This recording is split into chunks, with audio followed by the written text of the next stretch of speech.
আমার ভালোবাসা মমতা ব্যানার্জির জন্য সারা জীবন থাকবে। কাল থেকে হচ্ছে নতুন তৃণমূলে যাচ্ছি, আমি নতুন তৃণমূলে যাচ্ছি না। যতদিন মমতা ব্যানার্জি বেঁচে আছে, মমতা ব্যানার্জির সঙ্গে আছি। এবং ভবিষ্যতে কি হবে আমি এখন কিছু বলতে চাইছি না। রাজ্যের মুখ্যমন্ত্রী যদি বলি, প্রাক্তন মুখ্যমন্ত্রীর কথা যদিও বলি, দিদি, তখন উনি যখন মেদিনীপুরে আসতেন তখনও আমি আসতাম। এবং শুভেন্দুদা, উনি এখনের মুখ্যমন্ত্রী, তিনি যখন আমাকে আমন্ত্রণ জানালেন এবং ঘাটালে যে সমস্যাগুলো, ঘাটাল লোকসভা কেন্দ্রে যে সমস্যাগুলো ছিল সেগুলো বলার সুযোগ পেয়েছি। এবং এটা নয়, সত্যি আমি এটা বলতে কোনোদিনও পারবো না কি আমি আগে সুযোগ পেতাম না। অফকোর্স আমি আগেও সুযোগ পেতাম এবং এখনও সুযোগ পেয়েছি। এবং এটাই বলবো কি, যেই মাটিটা, যেই ঘাটাল মাস্টার প্ল্যানের মাটিটা মমতা ব্যানার্জি হাত দিয়ে কাটা হয়েছিল, মানে কাজটা শুরু হয়েছিল, আমার কোথাও যেন বিশ্বাস সেই কাজটা শেষ হবে। আমাদের এখনকার যিনি মুখ্যমন্ত্রী তিনি আমাকে কথা দিয়েছেন ওনার হাত ধরে। তো আমি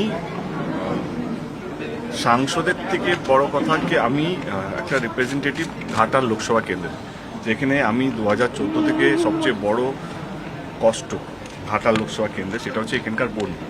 অ্যান্ড সেই বন্যার সবচেয়ে বড় সমাধান ছিল ঘাটাল মাস্টার প্ল্যান। সেই লড়াইটা আমার 2014 থেকে চলছিল এবং 2024-এ যখন আমি দাঁড়াবো না তখনও দিদি কথা দিলেন, দিদি কথা দিয়ে কথা রেখেওছেন। আমরা সবাই দেখেছি তার ফাইন্যান্সিয়াল ইয়ারে 500 কোটি টাকা বরাদ্দ হয়েছিল, কিন্তু এবারে ম্যান্ডেটটা একদম অন্যরকম এসছে, নতুন মুখ্যমন্ত্রী এসছেন এবং আমি রিপ্রেজেন্টেটিভ হিসাবে, ঘাটাল লোকসভা কেন্দ্রের রিপ্রেজেন্টেটিভ হিসেবে ওনার সঙ্গে কথা বলেছি। আজকে অ্যাডমিনিস্ট্রেটিভ মিটিংয়ে এসেছি এবং উনি সবাই সামনেও বললেন কি ঘাটাল মাস্টার প্ল্যানটা এই সরকার সেটা কমপ্লিট করবে, যেটা শুরু হয়েছিল আগের সরকার হাত ধরে।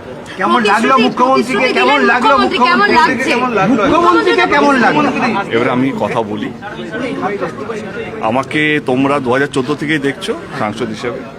আমি সারা জীবনই সৌজন্যের রাজনীতি করে এসেছি। এটা তো আজকে তো নতুন না। আজকে যদি লোকে বলে না দেব এখন পাল্টে গেছে, না, দেব পাল্টায়নি। দেব সবসময় একটাই রাজনীতি করেছি, মানুষকে এক রাখার রাজনীতি করেছি, মানুষকে ভালোবাসা দেওয়ার রাজনীতি করেছি। এবং যেই দলেরই থাকুক না কেন, যেই সমর্থকই থাকুক না কেন, তাকে আমি সম্মান দিয়েছি। এবং আজ অবধি আমি আমার মঞ্চ থেকে কাউকে আক্রমণ করিনি, অপমান করিনি। আমি শুধু ভালোবাসার রাজনীতি করেছি এবং সেই রাজনীতি তো আজকেও করছি। আজকে আমি নতুন তো কিছু করছি না। আজকে যখন আমাকে জয় শ্রীরাম বলা হয়েছিল, এরপর দেখুন আমি তাকে তো গলায় জড়িয়েছিলাম, বা আমি এমন কোনো বক্তব্য রাখিনি বা এমন কোনো কাজ করিনি 2014 থেকে 2026 অবধি যেটা আমার দলের নাম খারাপ হোক। এবং আমার আজকে 2026-এ আমি এমন কোনো কাজ করিনি যারা আমাকে ভোট দিয়ে তারা দিয়ে এটা মনে হচ্ছে না ভুল লোককে ভোটটা দিয়েছে। আমি তাদের তো হকের জন্য লড়াই করছি, আজকেও তার জন্যই এসেছি। আজকে এই একটাই প্রতিশ্রুতি নেওয়ার জন্য। এবং আমার মনে হয় মুখ্যমন্ত্রী বলেওছেন হয়তো শুভেন্দুদা কে ঘাটাল মাস্টার প্ল্যানের কাজটা ওনাদের যে বাজেটটা বেরোবে এইবারের, সেইখানেও ঘাটাল মাস্টার প্ল্যানের জন্য টাকা বরাদ্দ করা হবে এবং সেই কাজটা দিল্লিতে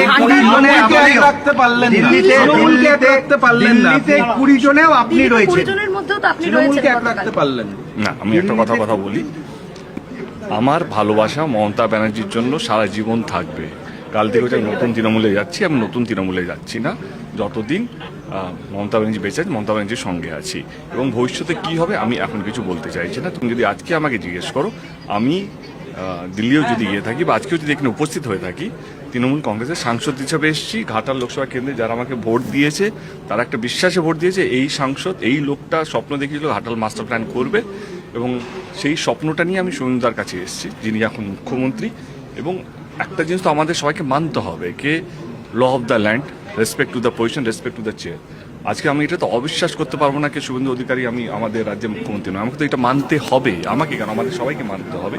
এবং আমার কাজটা কি, এই ডাবল ইঞ্জিন সরকার যেটা কেন্দ্রেতে আছে এবং রাজ্য আছে, তাদের হাত ধরে আমি যেই প্রতিশ্রুতিগুলো দিয়েছি বা আমি যে স্বপ্নগুলো ঘাটাল লোকসভা কেন্দ্রের মানুষকে দেখিয়েছি, সেই স্বপ্নগুলো তো আমার দায়িত্ব স্বপ্নটা পূরণ করার।